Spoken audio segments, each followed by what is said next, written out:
So welcome to Fijev One Tutorial. Fijev is the International Federation of Wine and Spirits journalists and writers. We are about 400 members in the world in about 60 different countries. And we have French and English as official languages. And so this today, February 3rd, to 2021, we have asked our member of the board, Stephen Quinn, to present our first tutorials. We will make a difference between our Fijev wine tutorials, where we are speaking about the wine journalist life and work, and the Fijev wine tutorials, where we will be speaking about wine from a region or an area or a grape variety. It will depend. So stay tuned. Like this, you will be informed of the next videos. And this tutorial will be also in French. Stephen Quinn, who is a PhD and combines wine journalism and technology. He's doing a lot of videos. So for us, he's our mentor for doing videos and using only a smartphone. And he's teaching about wines. He's teaching wine seminars using, for example, Zoom or other system in Norway, India, Bangladesh, Pakistan, China, and UK. As all of us, before the COVID pandemic period, he judged at the wine competition around the world. So this is for you now, Stephen. We are very happy and very curious to be hearing about you. I'm going to share my screen now. I have been a journalist for 45 years as of this month. I have been writing about wine for about 11 years. I point out from the beginning, these are my thoughts, my opinions. They're not necessarily official Fijev policy, because I'm sure other members may have their own approaches to this subject. So I emphasize that it's my opinion, but it's based very much on practical experience of having gone to wineries in many parts of the world. So it's based on the assumption that you are hosting a group of journalists. Why am I doing this tutorial? To help you and me be more professional, to save time, and also to improve accuracy, because I think a journalist's credibility is based on the accuracy of what they present. Let's first of all understand the journalist who might be visiting your winery, your vineyard. A typical format for many of the trips I've been on will be a group of maybe 8 to 10 journalists traveling in a small bus, visiting typically 6 wineries in one day, sometimes for 3 or 4 or even 5 days in a row. The bus will contain a variety of nationalities, a variety of languages, and many of them using English as the common language, the lingua franca. Because they've come from other countries and other parts of the world, they may be jet lagged. They may be tired from many, many days of travel. They may be grumpy. They may even be hungover. So, what are they after? What do they want? What do these journalists want? They want a story. They want something interesting to write about. So your job as the host is to help them find something that is unique to you, the host. So the journalists call this a news hook. Think of it as the hook behind your door where you hang your coat. So the journalist is looking for something interesting, unusual, different, unique to hang their story off. We don't know, journalists when they arrive don't know what this hook might be. So in a way, I'm hoping that you, the audience, the host, can find or suggest some of these things. It might be the fact that you grow a very rare grape. It might be you have very unique vines, pre-phylloxera vines. It might be something unusual about your family history, the fact you've been farming and growing wine for 7 generations. It might be the fact your buildings are ancient, or they may have been designed by the latest winery architect. It might be because you're growing organic grapes, or you're even biodynamic and you're using large Shire horses to um, to till your ground. We don't know. The visiting journalist doesn't know.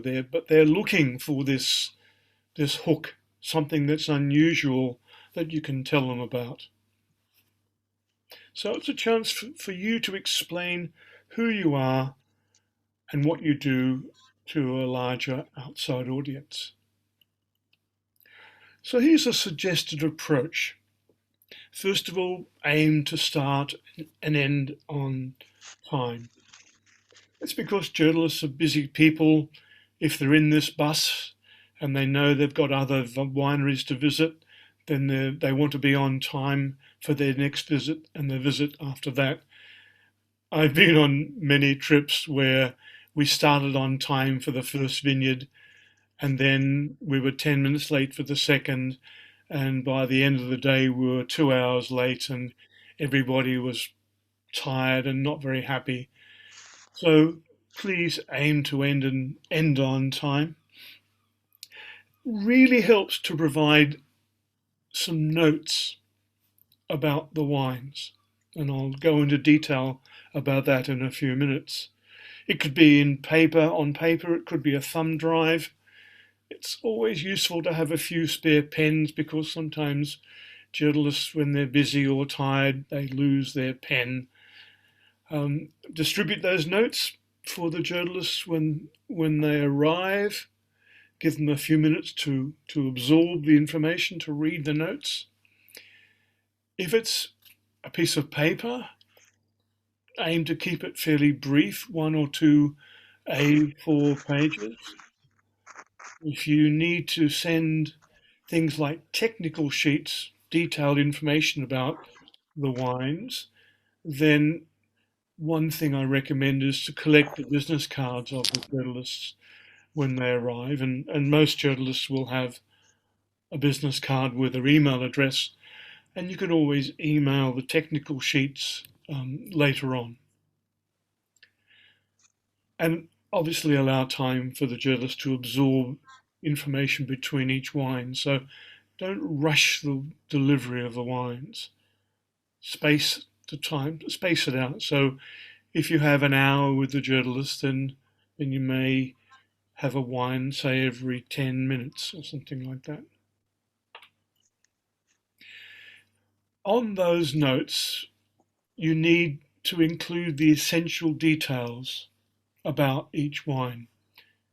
You know, the percentage of alcohol, the grape varieties, the vintage, all that key information. And it really saves time if you can give the journalist that information on a piece of paper when they arrive. One of the frustrations I've experienced is I arrive at a winery, a wine is put in front of me and poured to everybody in the room, and then the winemaker starts talking and mentions that it's a 1988 wine with that's a blend of these grapes and a certain percentage. And it's very difficult to take all this information down and be accurate if it's being raced through.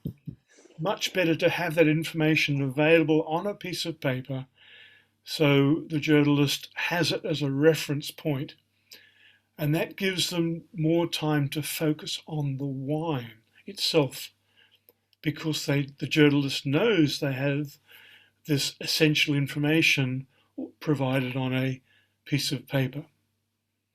And obviously make sure these percentages of alcohol or the vintage. Make sure these details are accurate, because, as I mentioned earlier, the journalist's accuracy, being accurate, is their credibility. It's their calling card of being a professional. I recommend limiting the number of wines. So if you have an hour with the journalist, don't try to give them 20 wines to look at. It's just not possible to give a fair assessment of a wine. In the notes also include information that you think might help your story. The fact that your grapes, your vines are 100 years old, or the fact that you won particular prizes or at a particular wine festival. Anything that you think would enhance, improve your story, I would include in these notes. So the notes, these notes, this 1 or 2 pages of A4 paper, is a really essential tool that you provide to the journalists. And if you have a WordPress, obviously you can keep these notes for the next group who come to visit, and so forth. So the effort involved in making them is not wasted. You can recycle this information. Please speak slowly when you give your presentation. It's often said that giving a speech in public is considered to be one of the scariest things we can ever do in life. More scary than getting married or divorced, more scary than moving house. One of the things we do when we're nervous or a little afraid is we tend to speak very, very, very quickly, hoping it'll all be over very, very quickly.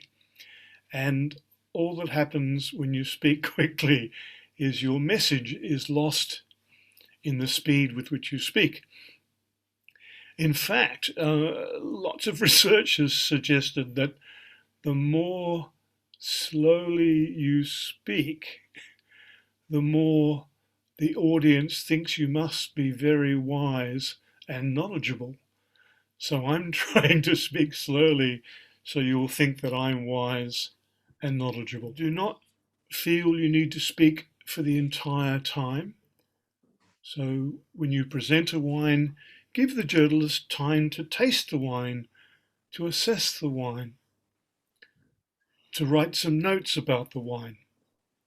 And the reason I personally like receiving these 1 or 2 pages of notes on paper is that I can also write my notes on that piece of paper. That's a personal thing. Other journalists carry a notebook for their wines.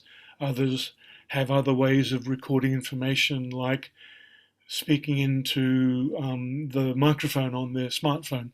In terms of images and things like photographs and videos, please display all of your wines in one location, maybe on a side table, because journalists like to, particularly now that everybody has a camera on their smartphone, journalists like to be able to take a photograph of the front and back label.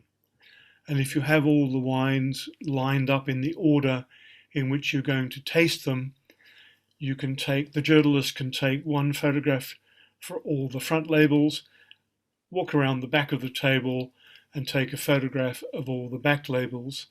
So they have lots of information stored in the cameras on their phones. I personally make videos when I visit wineries, and one of the frustrations of taking videos is that it takes longer to shoot video than simply to take text notes or shoot photographs. So find out in advance, preferably, if any of your visiting journalists needs to shoot video, because generally this requires a bit of extra time to set up the camera and to ensure you've got a steady piece of video. If you have already made your own videos and you've recorded them on somewhere like YouTube or Vimeo, then obviously please include the URLs, the locations of these videos in your notes. And you might want to put any copies of video on if you're going to hand out a thumb drive. You might obviously put a copy of that video on your thumb drives.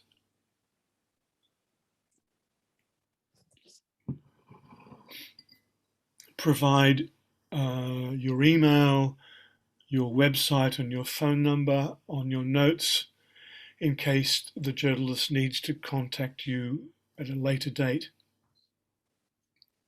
You might also include information about your winemakers, perhaps where they learn their winemaking, where they've previously worked, maybe a little bit of history about your vineyard, or maybe the URL of the website where the journalist can do the research later on.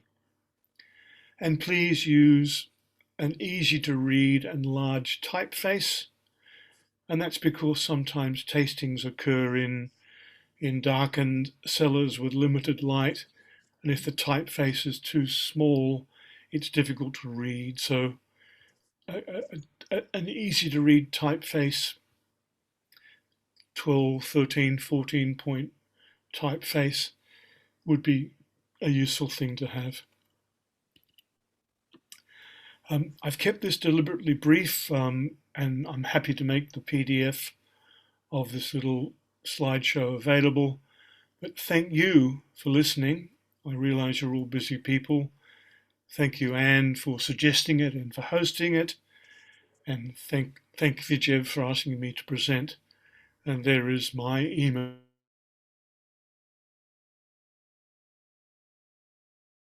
We didn't spoke, or at least I didn't heard about being seated in at a table, but this is something that sometimes doesn't really happen, and it's quite difficult to take notes when we are not seated. And obviously, having preferably a white table so we can look at the color of the wine through against the white background on the table is also very useful. If you have a regular wooden table, then some white paper. Where I come from, it's called butcher's paper. The white paper that the butcher uses to wrap the meat is often a good and inexpensive source of large white paper. I have a question, Anne. Yes, please, Valerio. Yes, thank you. It was a very interesting presentation of what we shall do or what we shall expect for such a tasting. From your opinion, how many wines? Sorry, how many wines can we present for 1 hour?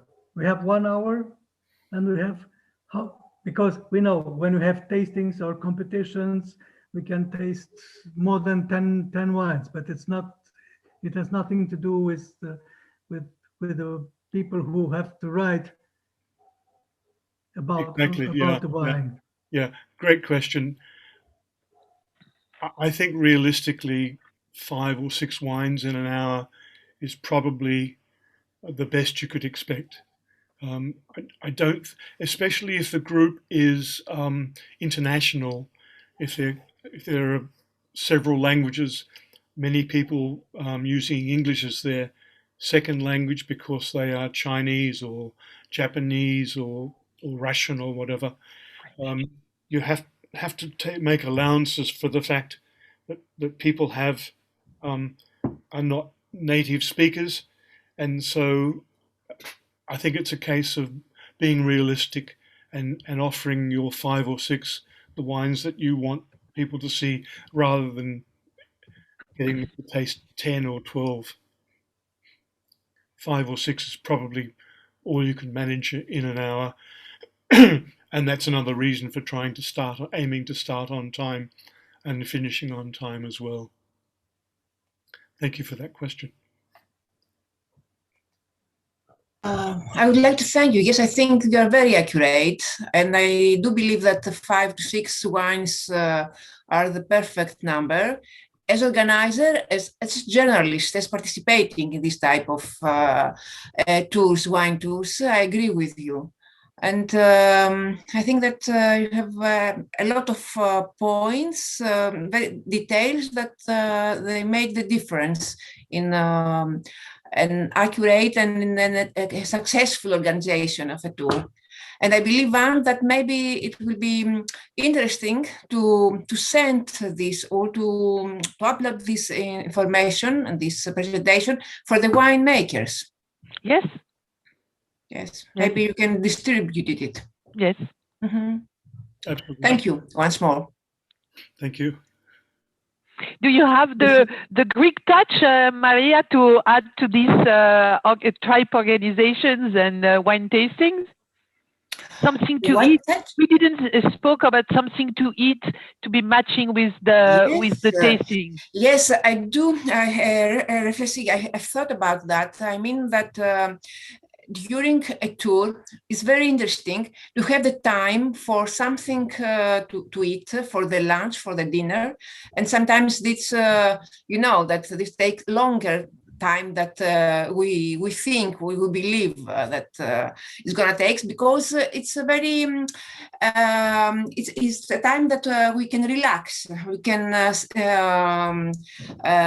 we speak with each other, and we should think that we need more time for this as well. That's why I think that 5 to 6 wineries in a day, they're too much. I mean that you can organize a successful wine trip with 5 or 6 wineries to visit. It's very tiring. Yeah.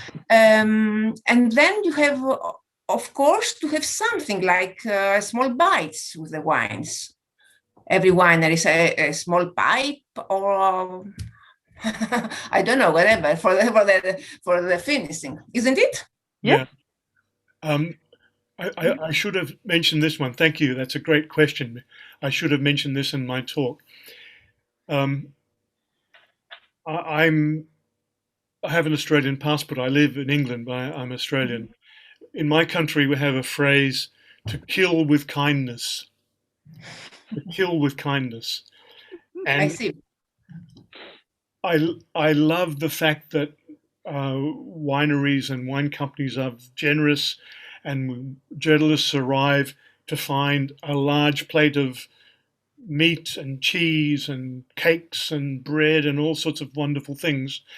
And the winemaker is justifiably proud of the food of the region. But personally, I never eat that food because I'm there to taste the wine. Of course. So I would prefer that any food come at the end rather than during the tasting. Personally, I very much avoid cheese when I'm tasting wine, because I think that the fat in the cheese coats my tongue and changes my perception of the wine. So I will never taste cheese when I'm tasting wine, never eat cheese when I'm tasting wine. As much as I love the fact that winemakers want to show off the produce of their region, please, this is my opinion, please save that to the end of the tasting or at the lunch rather than during the tasting. Bear in mind, of course, that the journalists are probably staying in a hotel. The hotel will provide a large breakfast, and then sometime there'll be a large lunch, and at the end of the evening there'll be a large dinner. And that's, for me, again, it's a personal... What an awful job. Yeah, no, that's all. I can't cope with having a snack at 10 in the morning and 3 in the afternoon and 5 in the afternoon. It's too much. It's too much. As I said, you are killing the journalist with your kindness. The emotion are always important. And if you are in a cold winery, in cold room where you have the wind, where it's noisy, and where you don't have any table, and the wine are late and too cold or too hot. Yeah. Yeah, these are all factors, and I think journalists appreciate the passion of if the winemaker gives the impression or creates the impression that they really care about their wine, that it's something that they do because of passion. I think journalists will appreciate that. And thanks again, Stephen, for your wonderful job, and thank all the others for listening and watching it.